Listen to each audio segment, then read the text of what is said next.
You're listening to Women's Media Center Live with Robin Morgan on 1580 CBS Radio.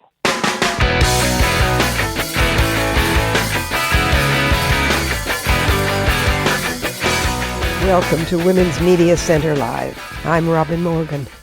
You're listening to us on CBS Radio, WJFK, 1580 AM, or visiting us at WMCLive.com for this and for any of our previous episodes. Look for WMC Live on Facebook and Twitter, and you can now stream, download, and subscribe to our show's podcast worldwide at iTunes.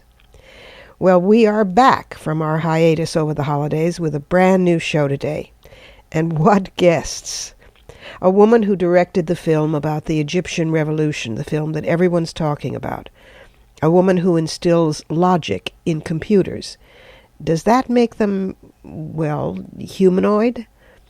A feminist surfer, and I mean a champion of real waves, not the internet, and a woman who used her reporter's skills to unearth slavery and rebellion in her very own ancestry.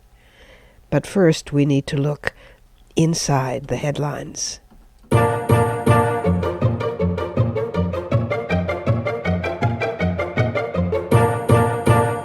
Before we go inside the headlines, I must apologize for sounding like a dying frog.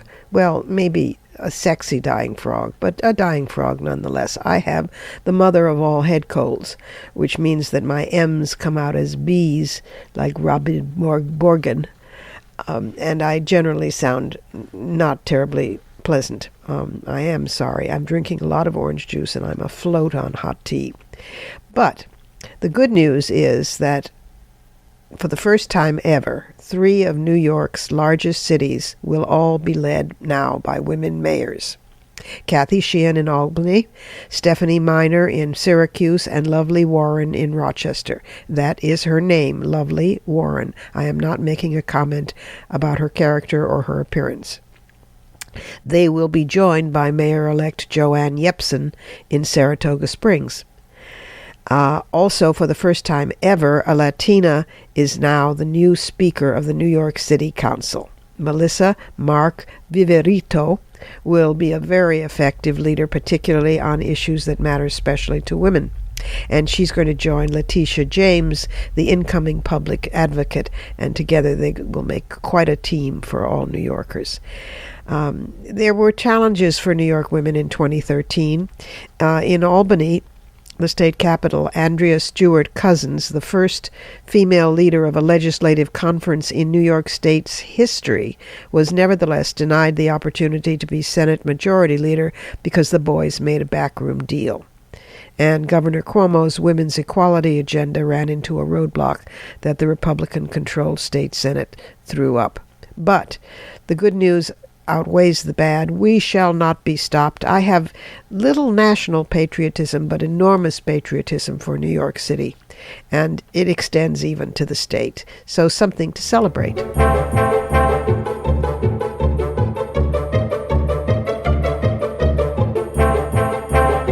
My first guest is Jehane Noujaim, a young Egyptian director who worked on Control Room, that film about the difference in media coverage in the Arab and Eastern world, and worked on Egypt, We Are Watching You, following 3 women activists in Egypt. But she has now made her debut as her own director of an already award-winning film, won the Audience Award at the 2013 Sundance and Toronto Film Festivals. It's called The Square, and it's about Tahrir Square and Egypt's revolution. Welcome to Women's Media Center Live. Marhaba, Jehane. Marhaba, ازيك. Well, this is an extraordinary film that you have conceived and directed, The Square. And it covers all the way from the fall of Mubarak, the first joyous 2011 Tahrir Square assembly, straight through to the fall of Morsi. But to me, the most amazing thing about the film, or one of them, is that you went back and filmed additional. You made the film longer. It accrued like a coral reef, didn't it? It did. I mean, the first time that we really were allowed to end the film was when Morsi was elected. But that was the political storyline, from the bringing down of a dictator to the election of a president. Mm-hmm. But as we were on our way to Sundance, literally 2 weeks before, all of our characters were back in the streets again, refusing to allow for Morsi to use the tools of democracy to create another dictatorship. And this became a much more interesting storyline because it became about people holding their government accountable, no matter who this government was, whether it was Mubarak or the military or the Muslim Brotherhood. But this is so remarkable that you went back, and during this whole process, you yourself were arrested a number of times, and your crew. But you went back and filmed more, and then added that onto the film. So I don't think this genre existed before you. It's a fascinating time to be making movies, actually, because, and about this subjects that are continually changing. We have to be quick to be editing and uploading, and what we're doing right now is we're releasing this film, which stands on its own as a building block for conversation and for continued conversation and debate and questioning online. And so when Netflix releases it, which is on January 17th, and it's going to be released in 10 cities theatrically, we will have this important building block as basis of discussion. But the revolution continues. And so what's exciting about it is that there are people that are still, friends that are still on the street filming. There are updates that we're going to be doing on the characters. And it's coming out at a time in Egypt when the Constitution is being written and voted on. There are presidential elections. It's at a very crucial time in Egypt when a lot of these stories are swept under the rug. People don't want to talk about it, especially in higher levels of government and state television. People are not talking about some of the most difficult times that we've gone through in the past 2.5 years. So if you look at any country going through change, look at South Africa. They had to have the Truth and Reconciliation Committee in order to look back and forgive and remember and look back at mistakes in order to know how to move forward. And so we feel that it's so important to be releasing this film at this time in around the world. Well, this is a case where art will affect life too, because I was so excited when I heard that you want to go back and film the reactions of people who in Egypt who have seen the film. So there's a recursive feedback that's happening now that is like a form of social media crossed with filmmaking, crossed with art. That's why I'm saying this. I don't think this has ever been done before. Well, thank you, and I will see how it works out. We are all very excited about it because it feels very immediate. And as you saw, the end of the film has two characters who are friends who start with big dreams. And at the end, politics is driving them apart, the Muslim Brotherhood and the secular character Ahmed. But at the end, they have a deep friendship and caring for one another. And that's so important to be releasing it right now in Egypt when the country is so divided. Yes, it's a healing message. And there are such moving moments between the other character who is an actor and his father, because he comes from a family that have been political activists for 3 generations. And the father-son relationship is so infinitely touching. I do have to ask you one thing here. The 3 characters who are vivid and wonderful, and I understand that you follow them, and we get very involved in them. Why isn't at least one of them a woman? Because women are, and I know that Asma Nafuz was the mother of the revolution. She was the one who started it all, and women were a major presence in the square. And it's not called Guys in the Square; it's called the Square. So what happened to the women? This was a choice we made, and a difficult choice. First of all, there was a woman behind the camera who was constantly present in all the scenes, even though you don't hear from me much in the film. But we followed very, very strong women in the film. And we had to make a choice because the 2 women that we followed were Rajia Omran, who's a human rights lawyer, who you see in the film, and Aida, who is a filmmaker. And at a certain point, Ida decides that she is going to use her skills with filmmaking outside of the square because she feels like her presence as a protester in the square is not making the difference that she wants to see. Rajia also leaves the square because she's in the prisons and the police stations constantly getting people out of prison, which is a whole nother film, which I am we have so much footage of her that is absolutely astounding and just shows the power and the strength and the extremely important role that women played in this revolution. But she's our Erin Brockovich. She's a film on her own. We want to she's labeled by everybody in the square as, the lioness of Tahrir. So, a group of female lions is called actually the Pride, right? The Pride. So we'd like to call it the Pride of Tahrir.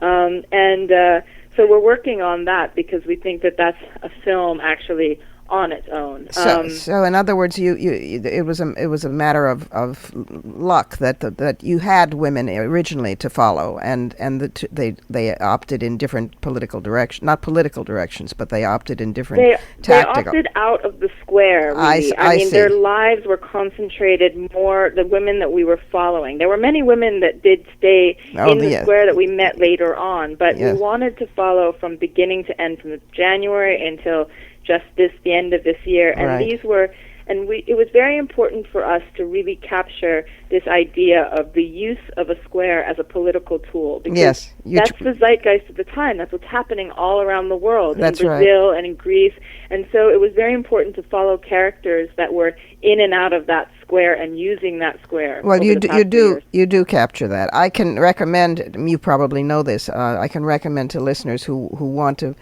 flesh out, as it were, the women's presence, that there's a wonderful series called Words of Women from the Egyptian Revolution.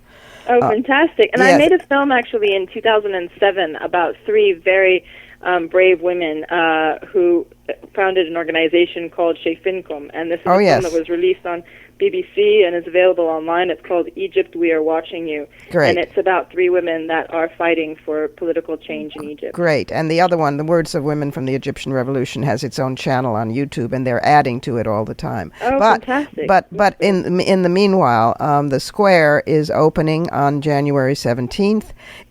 You should know that it's opening on Netflix and select theaters around the country. It is already the winner of the Sundance Film Festival Audience Award and the winner of the Toronto International Film Festival Blackberry People's Choice documentary, and it's already shortlisted for an Oscar documentary nomination. How does this feel? Are you giddy? It feels amazing, especially because right now the film is still stuck in censorship in Egypt. But with the kinds of accolades, these kinds of awards, being shortlisted for the Oscar is going to make the film unstoppable in Egypt. I called Ahmed and told him about the shortlisting of the film for the Oscar, and he said, "You know what this means? This means that our story can never be obliterated." He's right. And shukran Etir for being with us today on Women's Media Center Live. All the best of luck. Thank you. Thank you so much. It's time for a quick break. This is Women's Media Center Live, and I'm Robin Morgan. And we'll be back in just a minute with a computer scientist and mathematician discussing the discrimination against women in those sciences. And also, I want to ask her about computers. If computers are intelligent or have some logic instilled in them and work for no pay, does this mean they are an oppressed class? Anyway, don't go away. We will be right back.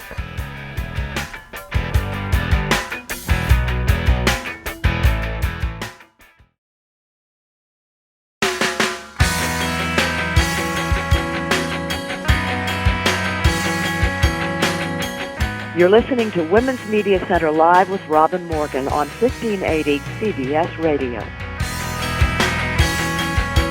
Welcome back. Dr. Veronica Dahl, that's spelled D-A-H-L, is considered a founder of the field of logic programming in computers. She fled her native Argentina in the 1970s when the political situation was in crisis, but she experienced depression there, fled to France, graduated as one of the first female graduates of the highly valued doctorate of artificial intelligence. She has combined her love of literature, she's even won awards for her poetry and her short fiction, with computer science. So having excelled in mathematics, she became attracted to logic programming and created the first program using logic programming that could decipher queries and commands in a human language. Well, let her speak for herself. Welcome, Dr. Veronica Dahl, to Women's Media Center Live. It's good to have you here, Veronica.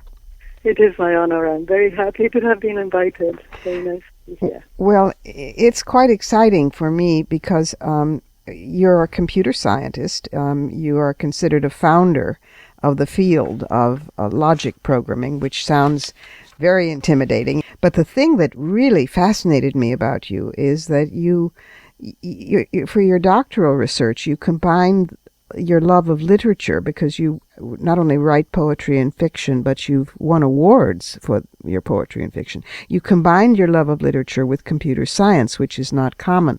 So the poetry and the poet and novelist in me rose to that like a little fish to bait.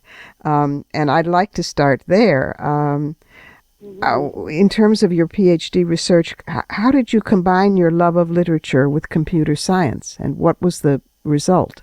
Well, I could say that it wasn't intentional. I simply could not make up my mind when I was studying on whether to take literature or computing sciences. And, circumstance decided. There was a coup at the university, and I had to quickly decide to finish a career that was closest to finishing and leave. So when I finally went to France and did my PhD there, I already had a lot of background in literature because I'd done, I think, 18 subjects before I quit literature. Mm. And I'd always also wanted to join the humanistic sciences with the formal sciences because it seemed to me that the world was very imbalanced between these two. Yes, they were originally one thing, techne and art, but we've come a long way from then. You're a native of Argentina, but you fought sexism there as well as the so-called polite discrimination, the subtle, lethal kind, here. And you've been fighting it for years, complaining in your academic departments, mentoring women. How did that begin? This is also unusual in the field. I think it's beginning to be more common in the sciences, but for a while there it wasn't. There were so few women, probably they were just barely trying to survive. Yes, well, it always was obvious to me how women were underrepresented everywhere, especially in the levels of position, and how this created a bit of a dichotomy and imbalance I saw in society. So I was fighting it as I could, not officially or anything, but in my personal life and with incidents that came about me, near me. But the incident that really made me start looking into this seriously was when I went to a conference with my baby and my husband. Mm-hmm. My husband wanted to attend the conference, so although he was with the baby all the time I was at the conference, when I was giving my lecture, he wanted to attend, and we got a babysitter. Now, don't ask me why the babysitting cost was $17, but it was $17, and they refused to pay me back that. Everything else from my own research funds, not even theirs. Oh, my God, you're kidding. My own NSERC research funds. And I said, well, where are the regulations that disallow this? They couldn't find them. It just wasn't done. It wasn't foreseen. And the university had decided that it was not allowable expense. And I was incensed. And they were telling me, oh, that's a personal expense. And I went, well, why is it more personal than the bed I sleep in? The reason I pay, you're paying the hotel for me is that I have to pay it twice if I come to another hotel and I'm paying my mortgage already. Same thing with the baby. I have to pay daycare at FSU, and also when I travel, I have to pay daycare when I'm Sure. in a talk. There was no way. And I think they still have not changed their regulation. But what I did when they would be so inflexible was to start a petition. We are the only, industrialized, developed country in the world that doesn't have some form of a national child care support. And it still is absolutely shocking to me. It's also shocking to me that some people think feminists are de facto anti-children when the women's movement is the entire reason why child care is even an item on the national agenda at all. We were the ones who put it there. And certainly you're a part of that campaign, which it was a long way to go in so many ways too. How are we coming as in terms of our numbers? I know we're still not. Well, I think we're incredibly far behind. I think the numbers right now are 17% of female representation in the university. Mm-hmm. In my field, and I think in sciences in general, it's pretty much the same. Yeah, and that's specifically in computer sciences. And yet, wasn't it a woman who invented the first computer language, COBOL? I believe so. Yes, we have a lot of presence. It's not the presence that's missing in terms of influence of the things we do, but numerically we're very underrepresented. Yeah. And there is a lot of obstacles we face because, I don't know if you heard, for instance, last week or 2 weeks ago, the UBC students were chanting this song for incitation to rape of minors. Yeah. Yeah. That is plain violent. Yes, of course. We're not talking only of a cold shoulder, which does exist too. Yeah. And of exclusion and discrimination, but of plain aggressiveness. Yeah. Not a lot of collegiality. Yeah. No. Talk to me a little bit about the field that you seem to have created, logic programming. Mm-hmm. Well, it is a human-friendly version of programming. Programming in general is the art of explaining to a computer what you need done so that it can do it for you. And usually those languages that computers understand are pretty removed from the languages we humans use. Mm-hmm. Whereas logic basically is a lot closer to the way we think, because you can express things in terms of either facts, like Aristotle is a man, for example, and rules, all men are human. And then once you've given the facts and the rules that describe your problem domain, you can then ask questions to the computer about those facts and rules, and it can make inferences about those facts and rules because there is an invisible theorem prover behind the scene that interprets those facts and rules and makes all the inferences that are needed to answer questions such as, is Socrates mortal, or who is mortal? Mm-hmm. Mm.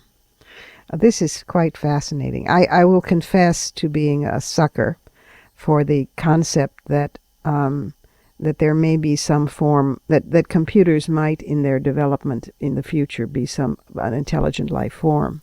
And then, of course, it suddenly seemed to me, as a fiction writer, very the next logical development, which was that, oh dear, but then they will be an oppressed life form because they will be working for humans. Is there, in the research, this is completely off topic, but is there in your research anything that presages that? The programming behind them that we do makes them appear like we understand, and I don't believe we even understand what human intelligence is. Well, that's for sure. All we are doing is trying to imitate the results of the intelligent process somehow. And that somehow has nothing to do with the way we humans do it in general, although there are some schools that claim some psychological plausibility and that aim at modeling what the brain does. But no, even doctors of medicine and scientists in biology know exactly what the brain Yeah, we have only a few seconds left, but I have to say that I have my days when I am not sure that there's such a thing as human intelligence, at least in the way that it operates. One has one's doubts on alternate Wednesdays, doesn't one? But thank you so much for the work that you do and the fight that you continue to wage against sexism in the academy and everywhere you encounter it. And I look forward to reading more about work that you do in the future. And thank you for being with us on Women's Media Center Live. Thank you, Robin. It's been a pleasure talking to you. And now it's time for the Surrealism Corner.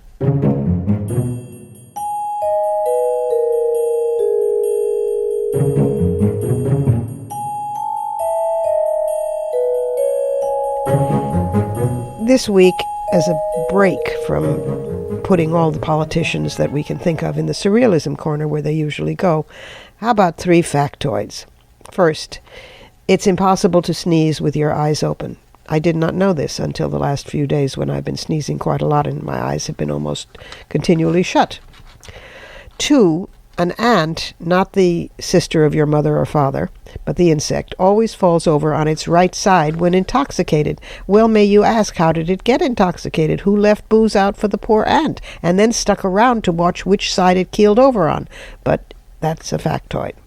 Last, you are more likely to be killed by a popping champagne cork than by a poisonous spider. This, of course, is not true if you happen to be a teetotaler living in, say, the Sahara. And if you are, and listening to this program online, please be alert to the greater danger. I don't want to warn you off poisonous spiders. But for the rest of us, we need to keep an eye out for that lethal bubbly.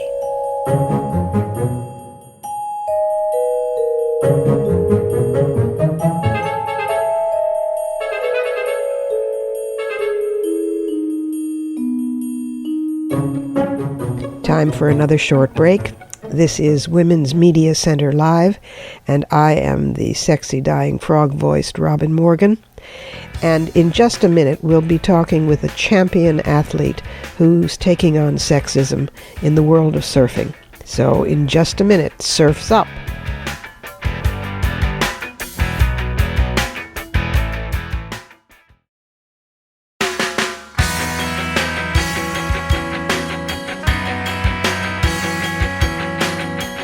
You're listening to Women's Media Center Live with Robin Morgan on 1580 CBS Radio. And we're back. You can hardly think of a sport that is treated more superficially and stereotypically than surfing. A difficult sport, it nonetheless is depicted as a kind of partying, white boys, hey dude sport. Well, here comes a 3-time world champion to take on her next battle, which is sexism and sexual objectification of women in the sport and the general damage that does the entire sport. Cori Schumacher. Cori, welcome to Women's Media Center Live. Oh, thanks so much for having me, Robin. Well, it's a pleasure to have you on the show. I warn you that I'm a complete ignoramus about surfing, but I know enough to know that it looks incredibly graceful and obviously requires stunning strength and coordination and focus. And you're a 3-time world champion surfer who put her career on the line to complain about the sexism in the sport. So tell people about that and where that signature petition is now. Sure. Well, I'm a 3-time world longboard champion, and my career really spanned a good 20 years. I started competing when I was 8 years old, and I won my last world championship when I was 32, and that was 2010. Wow. And my mom surfed. She was at the professional level. So I've really had the opportunity to kind of cross generations when it comes to watching how women are treated within the sport by the industry, by the surf media, and by the surf brands. Yeah. So, I started out my career trying to fit into the mold, trying to fit into the stereotype in order to get sponsors And I really had a turning point after my second world title in 2001, where I stepped away and I really needed to do some internal seeking as to who I was. Mm-hmm. And I really developed the voice during that time, where I went from thinking about sexism in surfing and how women are treated to finally being more vocal about it in the second incarnation of my professional career, which was started about 2008 or so. And so for those 3 years, I was from 2008 to 2010, 2007, 2010. I was really invested in getting to the top again. And then once I got to the top, some different things happened within the surf industry and the ASP, which is our Association of Surfing Professionals, Mm-hmm. where you could really see it going off in a different direction that started to become more and more vocal. Mm-hmm. But once I started speaking, I didn't go back. Well, you're in effect the Billie Jean King of surfing. Well, I don't know about that, but thank you. I know that a lot of us have had these conversations in sort of the back rooms of surfing, but because of the pressures placed upon women of sort of filling in the role that the brands want to express in order to sell product, Mm-hmm. a lot of women won't say what they feel. Yeah. And so I just basically tossed aside all the sponsors and all the restrictions and said, I don't want any sponsorship. I can do this on my own. What I want most is the freedom to speak for myself and for others who are forced to be silent in order to maintain their careers. Good for you. How great is that? Oh, wow. So what was the trigger for the signature petition? This particular petition, there was a trailer that Roxy produced, and Roxy is the most well-known women's surf brand in surfing. Mm-hmm. They produced a trailer that was advertising a world-class professional women's surfing championship in France. Mm-hmm. And it had no surfing in it whatsoever. We were meant to sort of, as viewers, step up and try to figure out who this surfer was just by her body. So I had some people approach me because I'd been vocal, the couple of years prior. Right. And say, what do we do about this? We don't like it. We want to do something, tell Roxy that we don't appreciate this. So I created the petition and started to circulate via social networking and encouraging people to go there to express to Roxy their dislike of it. And the second reason that I created it was because people were commenting about the trailer on Roxy's Facebook page Mm-hmm. publicly. And those comments were getting deleted. So there was really no place for people to see that other people were in agreement about disliking the trailer, calling upon Roxy to do something different. So the petition was not only to let Roxy know that there were a group of people who disliked it, but also to allow a space for those voices to be heard. Absolutely. And we should say that correct me if my information's wrong, but among the things in the ad was that another world champion surfer was shown suggestively undressing, not surfing, but undressing. Right. And you came out with this wonderful quote at the time. As a lifelong surfer, I've seen the sexism and objectification women face on a daily basis in this sport. And then you talked about the ad, and you said surfing should be a place where women can show we're strong and powerful. Yet ads like Roxy's ads prove women are still navigating gender bias that reinforces harmful stereotypes. For that sport in particular, which was a pretty much pale male hegemony over that sport. Continuing later than in many other sports. Yeah, and I think it's because it's surfing is a bubble. It's controlled by the brands, whether that's media or the professional circuit. It's all really controlled. The image and where the money goes is all controlled by the large brands. Mm-hmm. So you have Quicksilver, Billabong, Roxy, which is a part of Quicksilver, Rip Curl, Volcom, and O'Neill. And those are really, there's no space for anything else. So there's no outside influences that get in. Wow.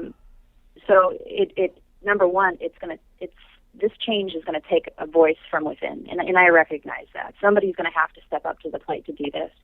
And additionally, in order to draw in some of the influences that from other sports, studies of basketball, all that, there needs to be, the bubble needs to be burst, and all of this information needs to be allowed to come in and influence our sport, even as the brands and the professional circuit are struggling to try to be recognized as a sport.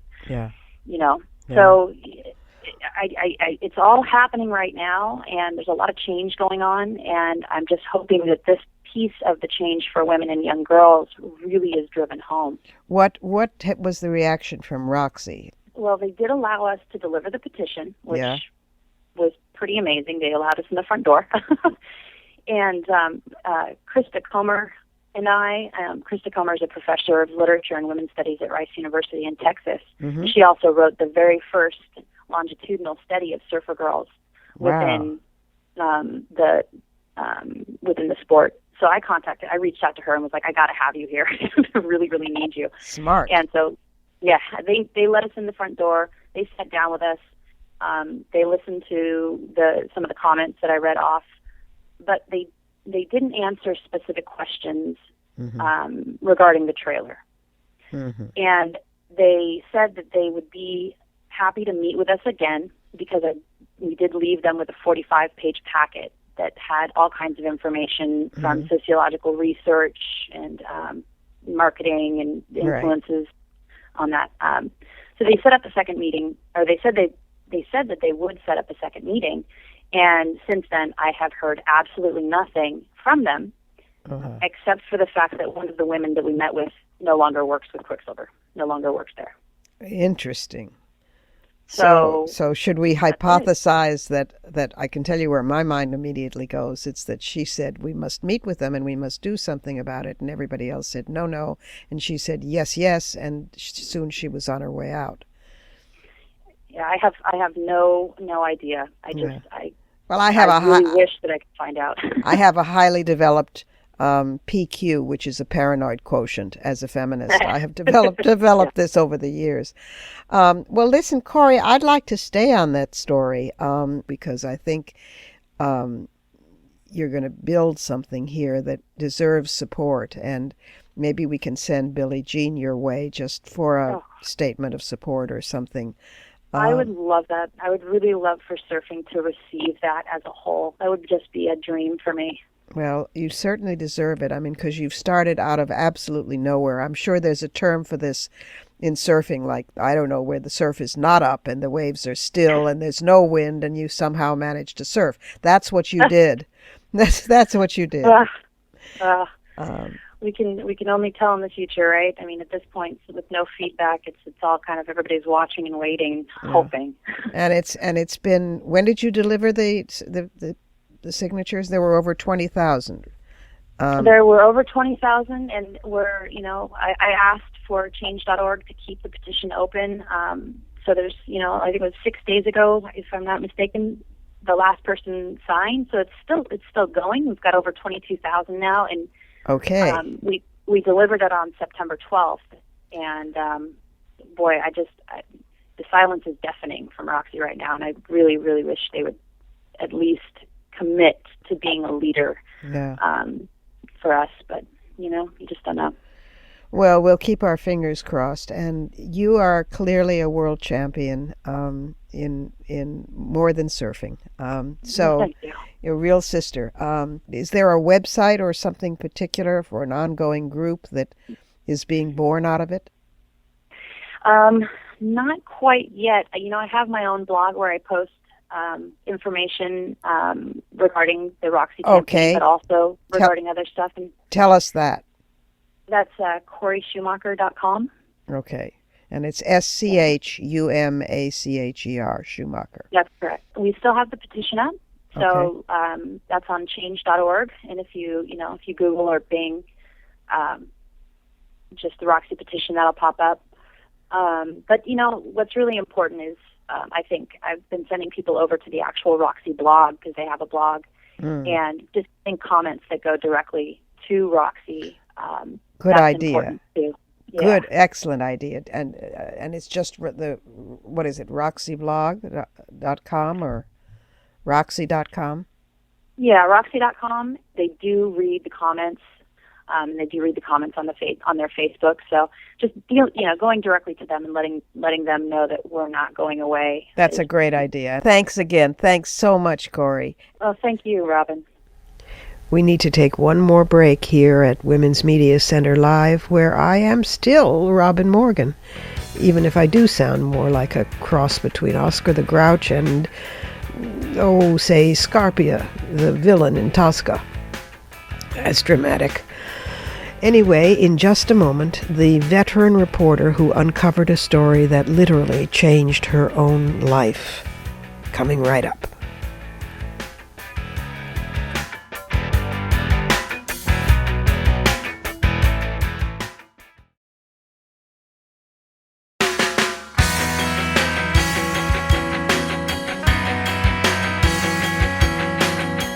You're listening to Women's Media Center Live with Robin Morgan on 1580 CBS Radio.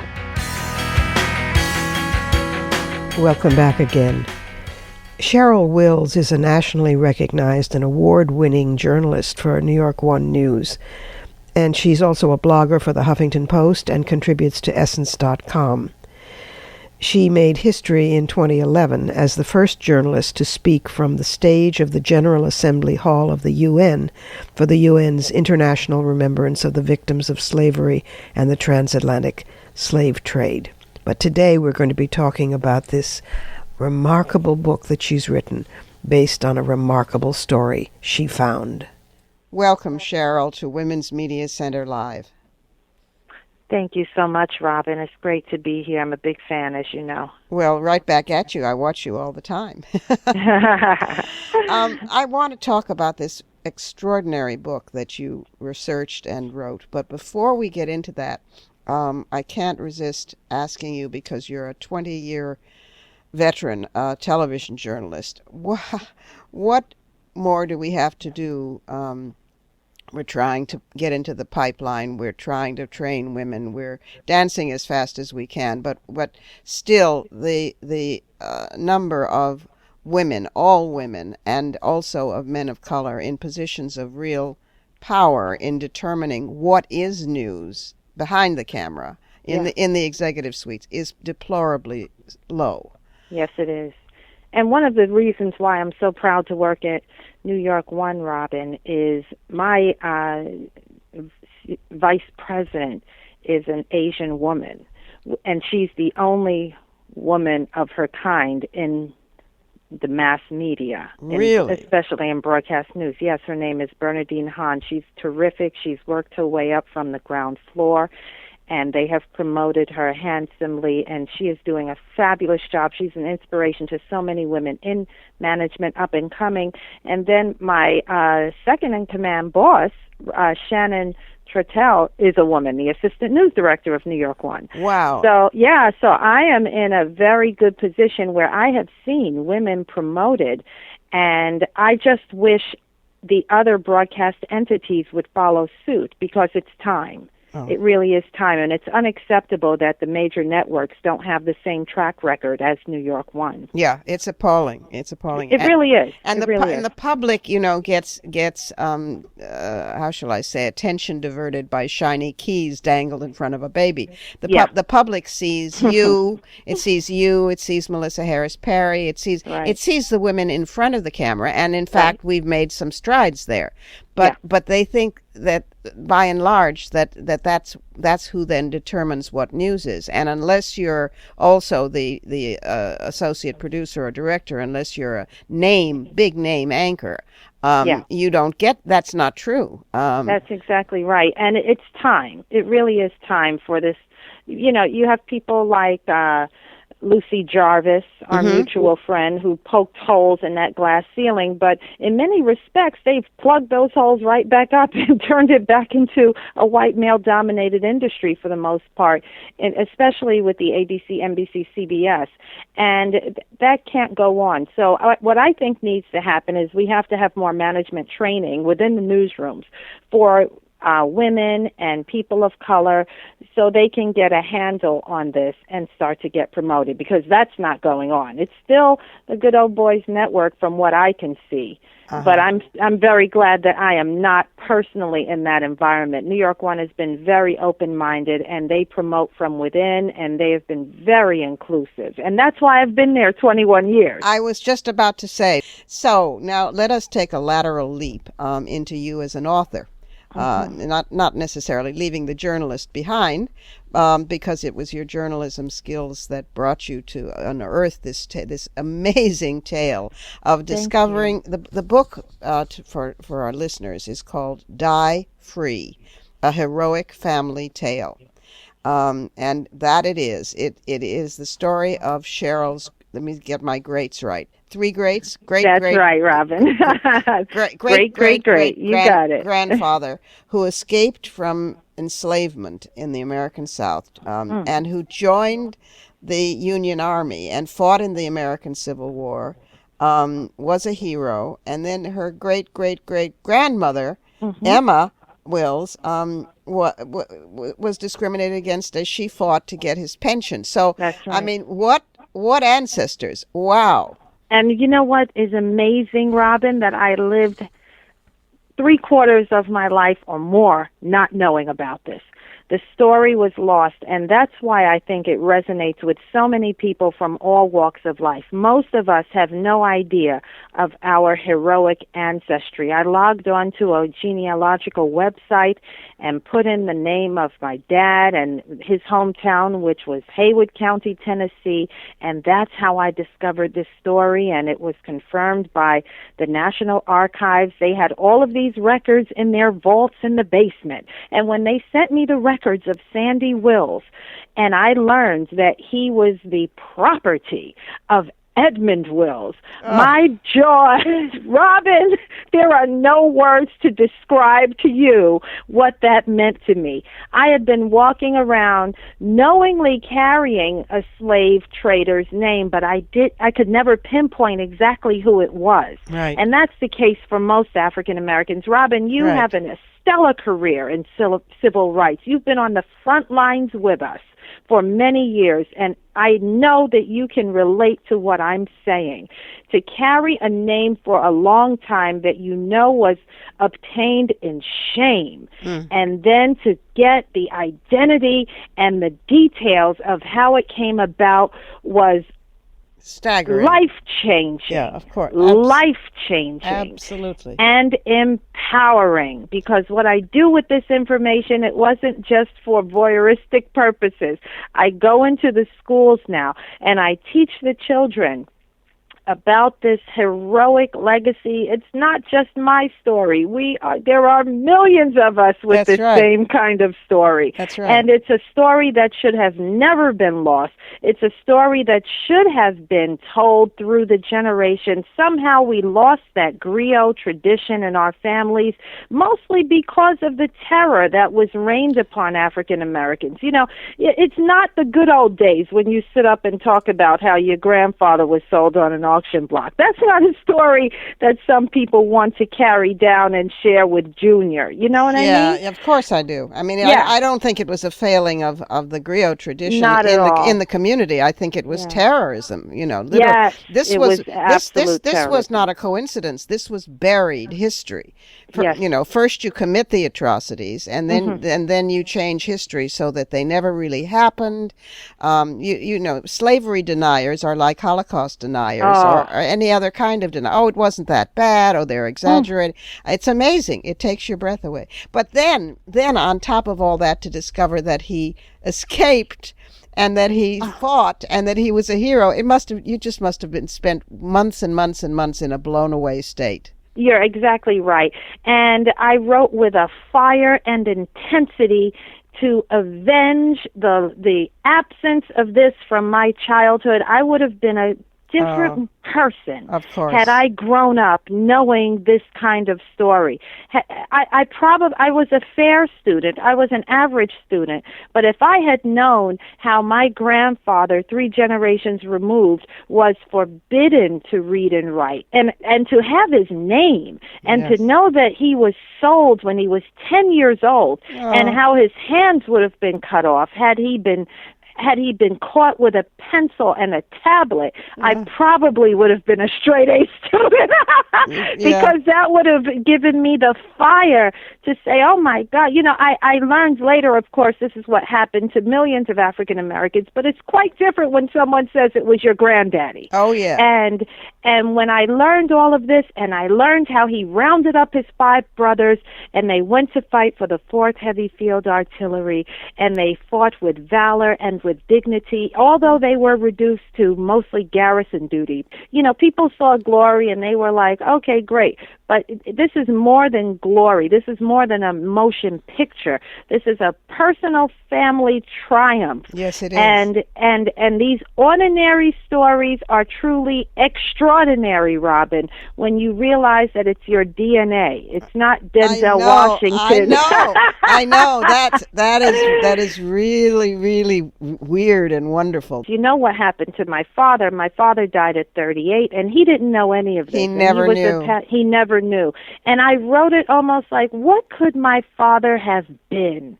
Would he have been a better father had he known that his great-great-grandfather stood by his 9 children? Yeah. It's a remarkable book. We have to go to my great grief. We have to go, but you have to come back and talk more. Yeah, so we have to talk about Emma because she was another she's the other anchor of the story. Yes, she sounds just bloody fantastic. The book is called again, Die Free: A Heroic Family Tale by Cheryl Mills, with a foreword by Terry M. Williams, and it is a really fantastic book. It reads like a novel, but every word of it is despairingly and elatingly true. Thank you so much for being with us on Women's Media Center Live and for everything you do. Robin, thank you, and keep fighting the good fight. Oh, we will. We can't not stop. Absolutely. And now it's time for Fighting Words.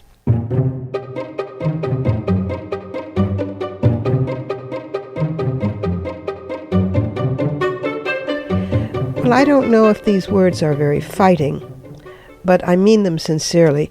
The time that I took during the holidays was an important time, and I did the things that people do, entertained and was entertained, saw friends, caught up on work, all that sort of thing. But most importantly, and what I want to talk about, is that I found time to putter.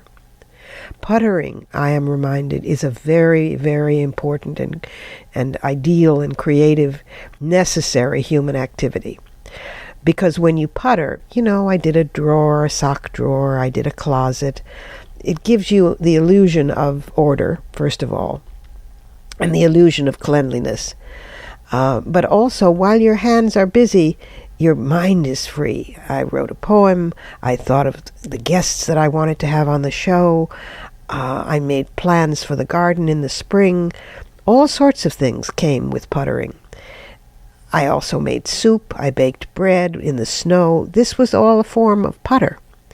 And because the mind is free, it's a very creative activity. If we don't have time to putter and just rush frantically from one thing to another, I don't know what happens to our creative souls. And I also thought our revolution as women is a puttering kind of revolution. Not blood on the streets, but a little tinker here, trying to fix that there, trying to clean up this over here, that sort of thing.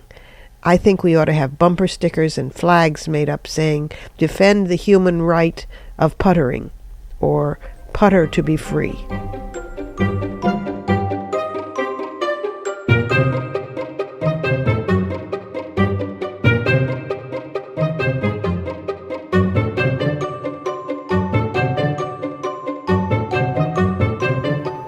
And that's it for this week.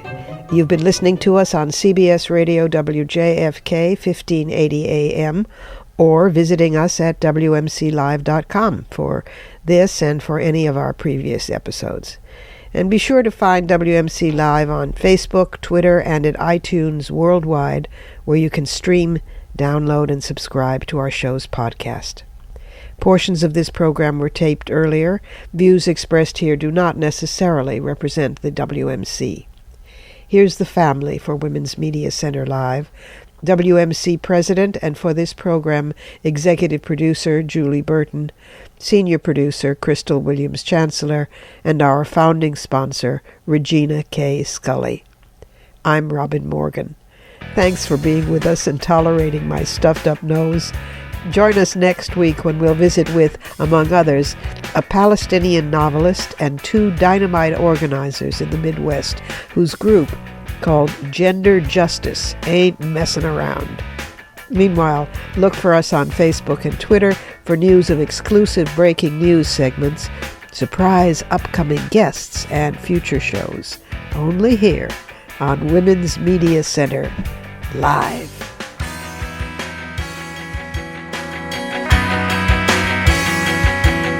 For the smartest talk about news, politics, sex, books, religion, race, and more, tune your radio to Women's Media Center Live with Robin Morgan. Audacious, witty, provocative, informative, and fun. It's Women's Media Center Live with Robin Morgan on 1580 CBS Radio and WMCLive.com. Talk radio with a brain.